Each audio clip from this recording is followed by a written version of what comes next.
might not have been the best day to try to record a podcast, but it's what I am doing.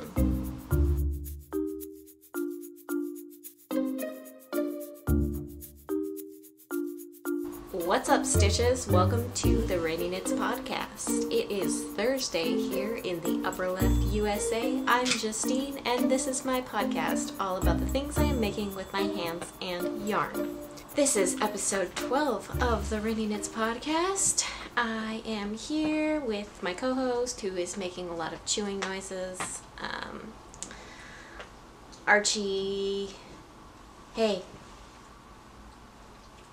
Apologies if you can hear the chewing noises. My co-host has I don't know what you call those things, rawhide, but it's not rawhide, it's a no-hide, and he's really into it. Archie's hanging out with me for the weekend while his mom is on a beach somewhere. Poor thing. Before I get into what I have been knitting, I want to mention the make-along I am running. It is the Make What Your Mama Gave Ya make-along, and we are making things with materials that have been given to us. That's it. That's all you have to do to qualify. There's no yardage requirements. Knit, crochet, sewing, spinning, weaving, whatever you got. Yeah, just pop it in the Ravelry thread. My group is the Ranney Knits podcast on Ravelry. And yeah, that one's running until May 13th, which is Mother's Day here in the US. So show us what you got. Come make with us. I also want to say thank you to anybody who checked out my Etsy store. I started making little wire stitch markers and selling them on Etsy, and yeah, so if you're interested in those, check it out. Link will be below. So thank you for checking out my Etsy shop, and a huge thank you if you bought something from my Etsy shop.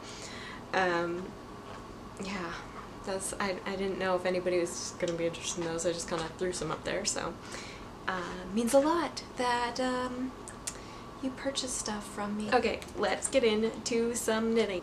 I have an FO to share with you today. This is the Lovely Ribbed Hat by Pearl Soho. It is a free pattern on their website.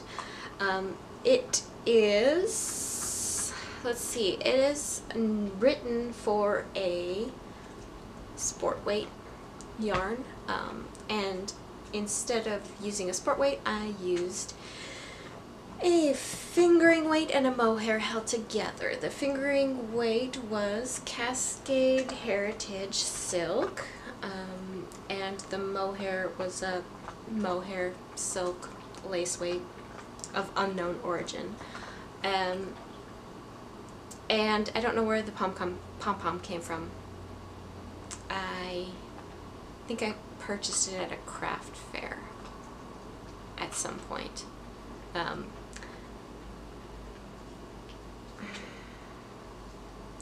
Yeah, I haven't attached to the pom-pom completely yet, because I'm still on the fence, but I think it adds a little something to the hat. It's kind of cute. Still on the fence about the pom-pom though. We'll see. People on Instagram seem to like it. I think what I'll do is, I've seen people sew buttons onto the inside of the hat and then wrap the pom-pom around. Come here! Come here! Don't bark at me. Come here. Come here. Come here, puppy. So I'm back. We took a walk.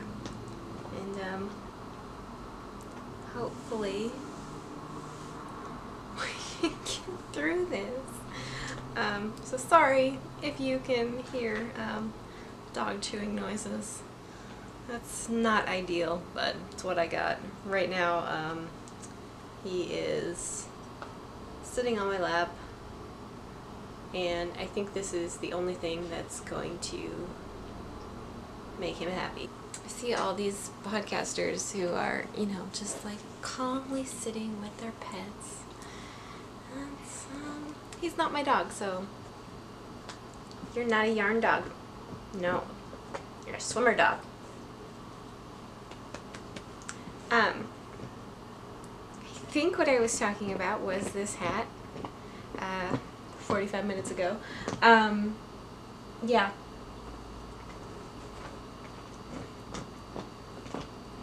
That's about it. It's a hat with a pom-pom. It's a ribbed hat. I think I'll make this one again though, because I like the decreases and I like the way that it fits. More of a fitted hat person versus slouchy hat person. Could you not stand on my sweater, please, sir? I remember, so the hat, in the pattern as written, I was making a adult medium, and I think you were supposed to knit for like 8.5, almost 9 inches, I believe, in the ribbing before you start the decreases. And that makes a hat that will fold over on itself. I didn't do that because I was worried that I was going to run out of the mohair. I was using a ball of mystery mohair, and I was worried that I wasn't going to be able to find the same color, or, I mean, I had no idea what the yarn was. So I played it safe. I wrote it down on my Ravelry page, but I think it was something like, please don't. I think it was something like 6.5, 7 inches that I did in the rib before starting the crown decreases. Turns out I didn't really have to do that. I had plenty of mohair left. I could have done the full length version, but I like this one. I think next time, if there is a next time, I will do a full length hat. I knit this with some clover bamboo needles. Hey buddy. Hi guy. Ready to take a nap? Which, I don't usually use bamboo needles anymore, but for some reason my only size 2 needles are bamboo, so I have a set of double pointed and a 16-inch circular, so I usually need size 2, especially now that I've started doing sweaters. A lot of sweaters call for size 2 needles for the cuff, for the sleeve cuffs and the neckline and the bottom cuff. Bottom, is it a cuff? It's not a cuff, that's a sleeve thing. What am I trying to think of? The bottom ribbing.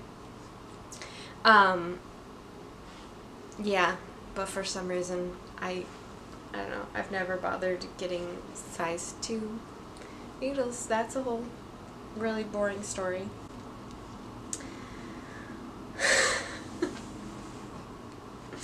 I have the attention span of a goldfish. Let's move on to whips. This is my Alyeska sweater by Caitlin Hunter. I'm sure you will recognize it if you've watched any of the last 2 or 3 podcasts. I don't know how long I've been working on this. Alyeska by Caitlin Hunter. I am knitting this with mostly knit picks. Stroll, except for this little bit, the yellow bit, you may recognize from my hat. They are matchy, so when I finally do finish this, this is going to be an outfit. Yeah. I have one sleeve done, and I've moved on to the other one. So I've been doing another sweater. I've been working on a test knit, and that was kind of taking my attention away from this sweater, and so I probably could have finished it in the last 2 weeks, but I did not. Yeah, I was after finishing the test knit and doing 2 sleeves for that, I was not looking forward to knitting another sleeve. But I picked it up, and honestly, I think it's the color work. This thing, for the most part, flew by, and it was knitting itself these little white speckle parts were kind of slowing me down, because in order to get them nice and uniform and get them so that they poke out and pop out, not poke out, we don't want anything to poke out in knitting, we want it to pop. In order to get them to pop, I was holding the contrasting color, which was the white color, in my left hand, and continental style knitting with that one, and doing the green in my right hand. I am an English style knitter, so that is far more comfortable for me. So it's just kind of tedious, and I can kind of see, I can tell, especially on the body, I can totally tell the rows where I got frustrated. Like, and this row, I'm right here.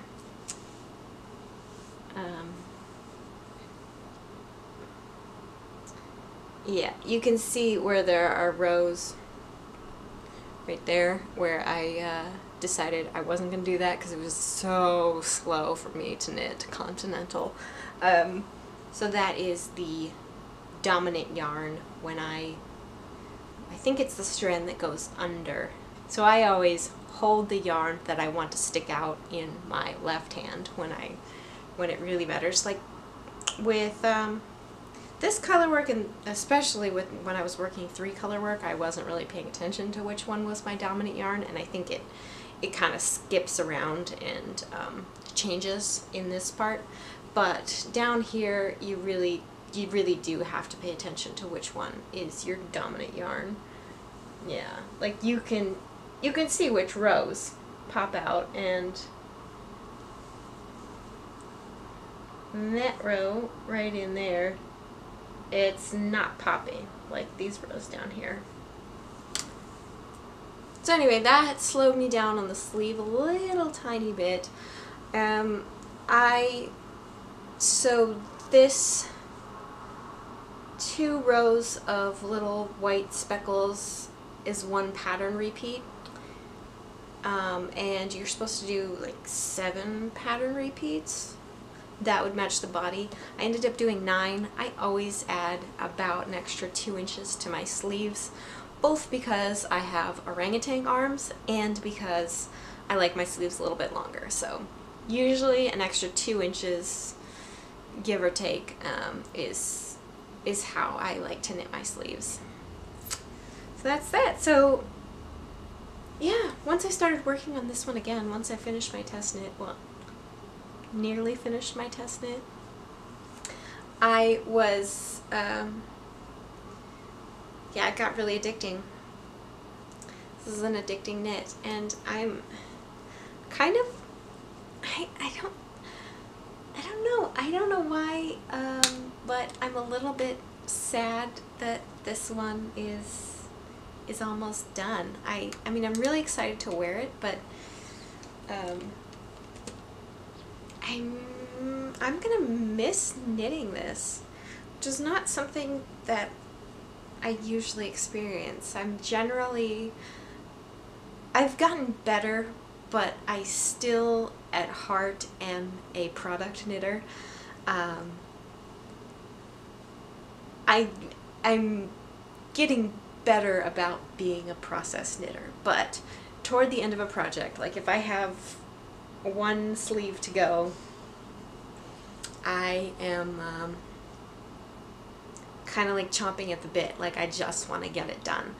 And that's not really the case with this one. I don't know. I mean, I'm only a couple inches into the first sleeve, so I might be eating my words here in a little bit, but I've really enjoyed this, and I've really kind of enjoyed, I mean, I knit it fairly quickly, but I did kind of take my time with it, and I'm gonna miss it. So I am officially in the Caitlin Hunter Fangirl Club. I mean, this pattern is amazing, and I love it, and I wasn't going to knit another sweater until this fall. I was kind of thinking that I was going to take a break from sweaters because it's starting to warm up. Not today, But I mean, it's gonna get warmer and I'm not going to have a lot of need for sweaters, and it's kind of nice to knit sweaters when you can actually wear them. And maybe that's why I'm not really excited for this one to be done. I'm excited for it to be done, but I'm not really gonna have that much of an opportunity to wear it until months from now. So I don't know. I've gone dark again. Archie update. He's napping now. Seriously. So that's what I was saying. So I'm nearly done this one. I have another sweater that is also very close to being done, that I will hopefully be able to share with you next time. It's a test knit that I'm really excited for. I was thinking that that was going to be it as far as sweaters go for spring, summer 2018. But Caitlin Hunter has another sweater that is not yet released, but I saw a photo of it and it is gorgeous. So yeah, that one might be irresistible to me. Now that I've knit one of her patterns, I want to knit them all. So, speaking of summer knitting, I have made a little bit of progress on my Andy Satterland top. It's not really a sweater, it's a top. This is the Zinone? The Zinone. I'm just gonna go with Zinone. So, doesn't it look like a top? So this is the back, and then the front is going to, I'm doing the left front here, the right front's going to be on this side, and then they're going to come together to make a neckline. So interesting pattern construction. This lace is giving me so many headaches. What I really need to do with my goldfish brain right now is just sit down and do each section all in one sitting, or at least all in one day, because I've been trying to work on this, and I've been picking it up and then getting distracted by something and putting it down, and I've ripped this little left front section. The left front section is just this part from here to here. Holy smokes! This lighting is killing me. What was I saying? The Zinone. The Zinone. The Zinone. I like the Zinone.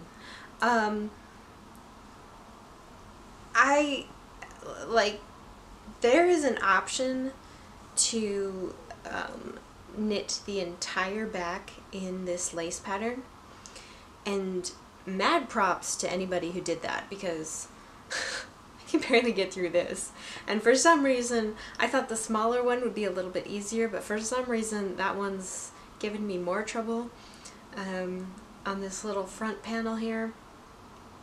Thank goodness I only have to do, let's see, I've got 2 repeats. I have 2 more repeats on this one, and then 4 repeats on this one. And then I'm done. And I might not knit lace for another year. I see why I've been avoiding doing any kind of lace patterns, because not a lace not a lace knitter, not a pitter.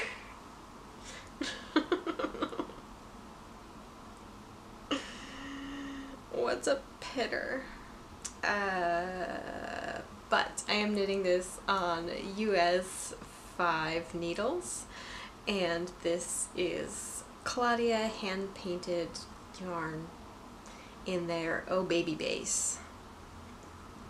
So most of the needles I use are Addy Click, Addy Turbo Click maybe? I think they're just Addy Click interchangeable needles.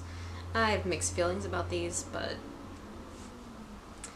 I like a set of interchangeable needles, and I really like Addy needles, but Addy interchangeable needles, maybe not the best way to go if you're looking for a set. But that's what I got.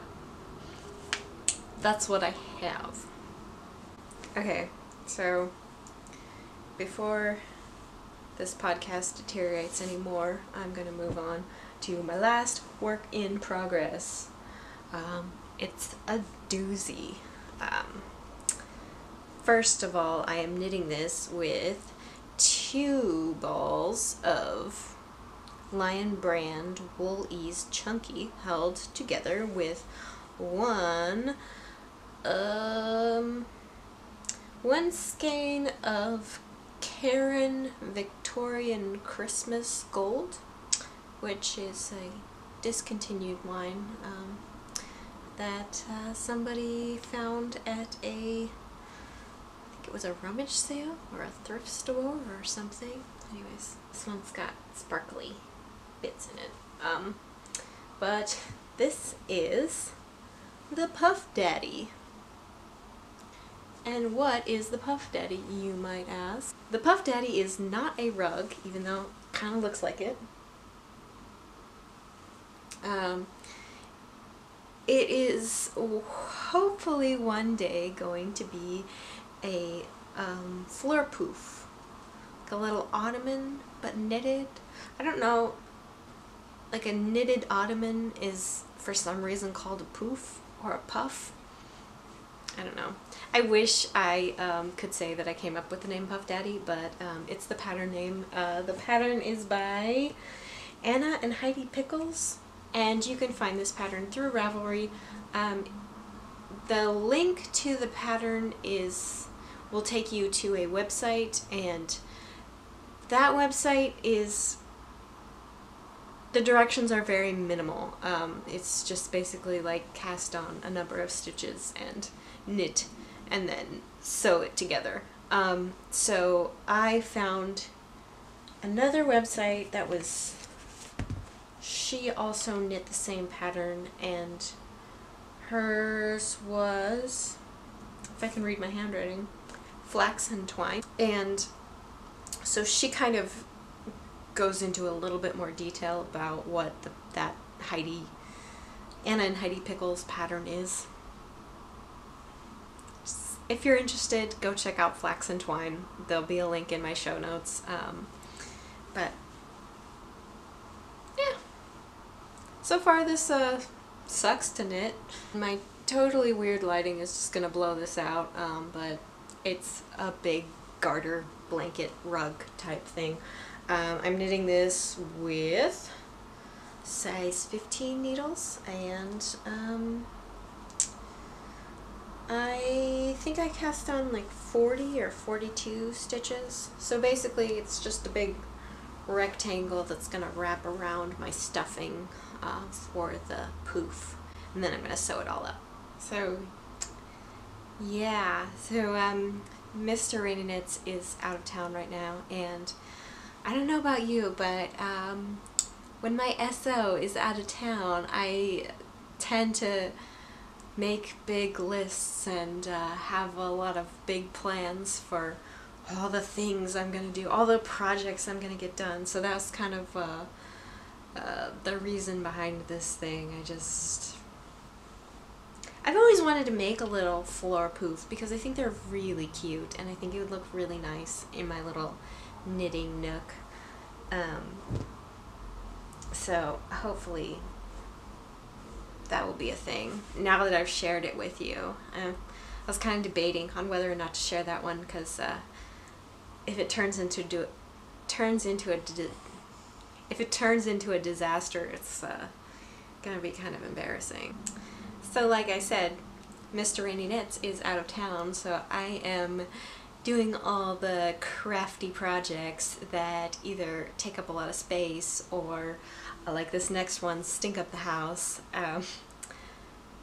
If you're on Instagram, you may have seen that it seems like everybody is trying their hand at dyeing yarn, and seems like in the last month or two, everybody's trying natural dye.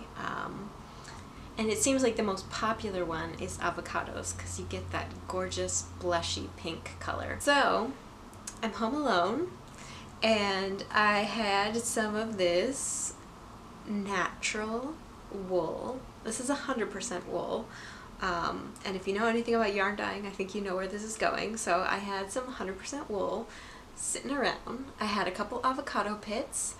So I boiled the pits and the skins. I had 2 or 3, I think, and boiled those for a while and tried my hand at natural dyeing. So this is kind of like a stubborn, impatient / year of the stash inspired natural dye project. I was aware that 100% wool is a little bit harder to get dye to take to it. So that's why a lot of indie dyers use superwash yarn, I think. I mean, correct me if I'm wrong, but that's the reason why you use superwash or superwash nylon blend, because the dyes just take better. Right? Am I wrong? I don't know. That's my understanding. But I didn't have any like naturally colored or white superwash yarn, so actually I do have that white superwash yarn. Distraction. Okay, let's just say I could have dyed a little tiny bit of superwash yarn. Anyways. So I have a lot of this 100% wool that at one point I had a blanket quantity. I think I've used up some of that. I never knit the blanket that it was intended for, but so this is the original color. 5 years later she gets to the point. So this is the original color that I had, and this is the color that I ended up with. Ooh, and on camera it looks even less different. So they look, it's slightly more saturated. My crazy light right now is just refusing to work with me. I got a kind of different color. I was successful in slightly altering the color of this skein, and I know that my dye worked because my little strings here did actually turn the color that I was going for, kind of just like a naturally pinky color. So this is a little underwhelming, I'm not gonna lie. Like, it's not really that exciting of a color, but I managed to change the color of some fiber using just avocados, and I used a mordant. I used aluminum sulfate as a mordant. It was kind of a fun experiment, and not a total failure, so I don't think I will be doing a whole lot of dyeing in the near future or at any point in my life. It's not for me. It was kind of fun, and I would experiment with natural dyes again, maybe if I get my hands on some superwash yarn, or I don't know, any other kind of yarn that takes to dye better. And maybe it's just this particular brand of 100% wool. I don't know, because I have no idea what the how this was processed. I'm assuming it was colored in some way. I don't think this is just natural, but I don't know. I don't know anything about dyeing yarn. So I'm gonna leave it at that, Stitches. Thanks for tuning in, and if you stuck through to the end, a huge thank you, because this was a interesting one. If you are curious about the sweater that I am test knitting, definitely subscribe to this channel so you can get updates on when I post a video. I hope that I will be able to show it in my next episode, and I think you're gonna like it. If you enjoyed this video, give it a thumbs up. I can't really blame you if you don't give this one a thumbs up. Anyways, that's me. Thanks for watching. See you next time. Bye!